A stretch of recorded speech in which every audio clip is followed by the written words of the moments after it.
శ్రీలంక కొత్త అధ్యక్షుడిగా మార్క్సిస్ట్ నాయకుడు అనుర కుమార దిస్తనాయకే సోమవారం ప్రమాణ స్వీకారం చేశారు. శనివారం జరిగిన ఎన్నికల్లో ఈయన నేతృత్వంలోని ఎన్పీసీ సంకీర్ణానికి సమీప ప్రత్యర్థి సాజిద్ ప్రేమదాస కంటే 12 లక్షల ఓట్లు అధికంగా వచ్చాయి. లంకలో పేరున్న రాజపక్సేలు, రణసింగేలు ప్రేమదాసల మీద జనం విపరీతమైన ఆగ్రహంతో ఉన్నారని, అందుకే బయటి ప్రపంచానికి పెద్దగా తెలియని ఈయనకు పట్టం కట్టారని విశ్లేషకులు అంటున్నారు. ఆర్థిక సంక్షోభం అంచున ఉన్న దేశాన్ని ప్రస్తుత విధానాలు బాగు చేయలేవని నమ్మిన ప్రజలు తమ భవిష్యత్తును ఈ 55 ఏళ్ల వామపక్ష నాయకుడి చేతిలో పెట్టారు.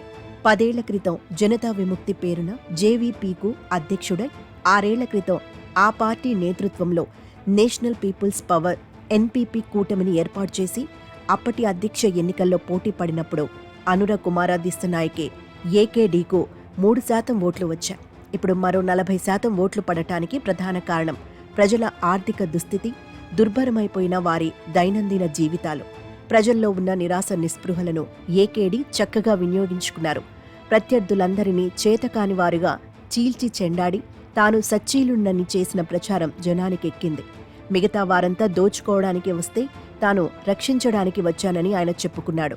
కష్టాల్లో ఉన్న జనానికి ఇటువంటి మాటలు సులువుగా ఎక్కుతాయి కనుక వారికి ఆయన ఓ ఉద్ధారకుడిగా కనిపించాడు.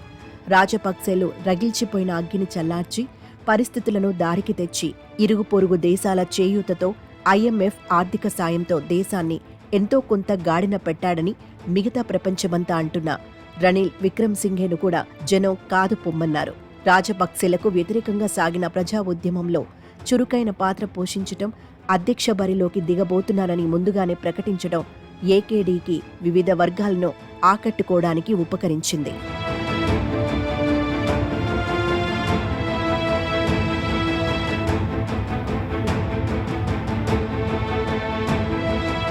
ఆయన సారథ్యం వహిస్తున్న జేవీపీకి హింసాత్మక చరిత్ర ఉంది.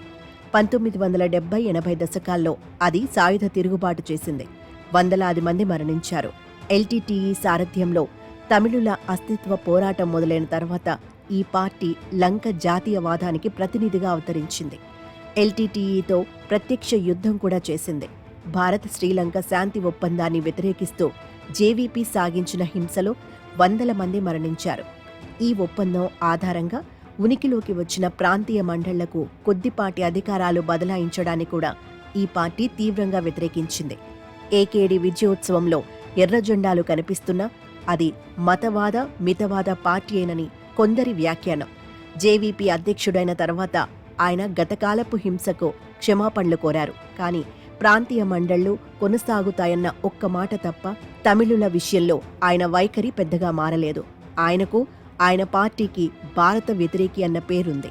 చైనా అనుకూలత గురించి ఇక ప్రత్యేకంగా చెప్పుకోనక్కర్లేదు. ఏకేడీ రాకతో అదాని విండ్ పవర్ ప్రాజెక్టు ప్రమాదంలో పడిందని అంటారు. భారత ప్రధాని నరేంద్ర మోదీ గత పాలకులతో నేరుగా మాట్లాడి అదానీకి ఈ ప్రాజెక్ట్ ఇప్పించారన్న ఆరోపణలు వెల్లువెత్తినప్పటి నుంచి పక్షం రోజుల క్రితం వరకు కూడా ఏకేడీ ఈ ప్రాజెక్టు రద్దు విషయంలో ఒకే మాట మీద ఉన్నారు. సోమవారం దేశ 9వ అధ్యక్షుడిగా ప్రమాణం చేస్తున్న సందర్భంలో తాను మెజీషియన్ని కాదని, దేశాన్ని ఆర్థిక సంక్షోభం నుంచి బయట పడవేయడానికి తన సైద్ధాంతిక కట్టుబాటుకు భిన్నమైన శక్తులతో కూడా సానుకూలంగా వ్యవహరిస్తానని తన ప్రసంగంలో మాటిచ్చారు. వివిధ ట్రేడ్ యూనియన్లు, సామాన్యులు ఆయనకు మద్దతుగా నిలిచిన నేపథ్యంలో విజయ అవకాశాలు మెరుగుపడుతున్న తరుణంలో భారతదేశం ఆహ్వానించడం, ఆయన పర్యటించడం కూడా జరిగింది. ఇప్పుడు ఎన్నికల ఫలితాల్లో ఏకేడీ అధ్యక్షుడిగా నెగ్గినట్టు తేలిన 10 నిమిషాల్లోనే భారత ప్రతినిధి బృందం స్వయంగా ఆయనకు పుష్పగుచ్చం ఇచ్చి అభినందనలు తెలిపింది. ఇరుగు పొరుగున దేశాలతో సత్సంబంధాలు కొనసాగుతాయన్న ఆయన హామీలో భారత్ వాటా ఎంతో భవిష్యత్తులో తేలుతుంది. 225 సీట్ల పార్లమెంట్లో 3 మాత్రమే ఉన్న దిశనాయకే ఈ వేడి చల్లారక ముందే పార్లమెంట్ ఎన్నికలకు పోవడానికి సిద్ధపడుతున్నారు. చట్టసభలో అవసరమైనంత సంఖ్యాబలాన్ని సాధించాక ఆ ఎర్రదనాన్ని పూర్తిగా వదిలేసి అసలు రంగు ప్రదర్శిస్తాడని కొందరి అంచనా.